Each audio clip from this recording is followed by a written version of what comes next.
Last কিছু বছরে 125cc সেগমেন্টের বাইক অনেক বড় মার্কেট ক্যাপচার করেছে, বিশেষ করে প্রিমিয়াম সেগমেন্টের গাড়িগুলো। BS6 নর্মসের পর গাড়ির প্রাইস অনেকটাই বেড়ে গেছে। 125cc-তে বাজাজের অলরেডি দুটি বাইক আছে।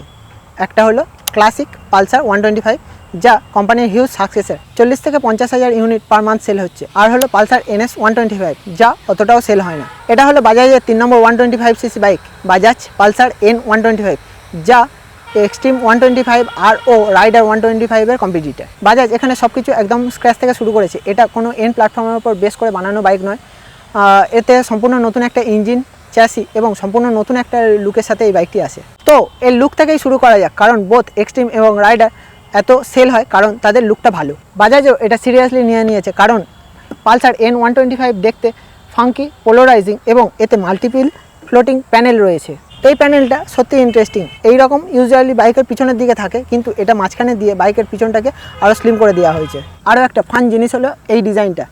এটা অ্যারোর মতো দেখতে, বাট 125cc-তে অ্যারো হলো একদমই পয়েন্টলেস। কিন্তু এই ডিজাইনটা এমনভাবে বানানো যাতে ইঞ্জিনে হাওয়া পাস হয়। তার মানে এটা একটা ফাংশনাল অ্যারো 125cc বাইকে। এটা একটা ছোটো মোটরসাইকেল। বাজাজ এর ওয়েট হালকা রাখার চেষ্টা করেছে।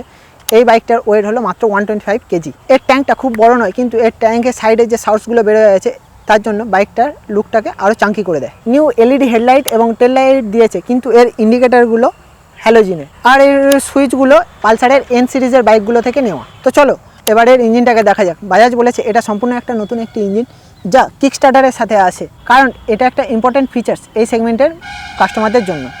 এই ইঞ্জিনের পাওয়ার ও টর্ক ফিগার সেগমেন্টের সবথেকে বেস্ট, কারণ এতে 12 HP পাওয়ার ও 11 Nm টর্ক জেনারেট করে।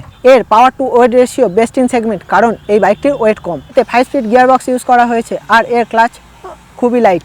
বাজাজ ক্লেম করে অন্য বাইকের থেকে এতে 50% লেস এফার্ট লাগবে। তো চলো এবারের এক্সস্ট সাউন্ডটা শুনে নেওয়া যাক। আর এতে সাইলেন্স স্টার্টার আসে, যা টপ মডেলের বাইকেই পাবে।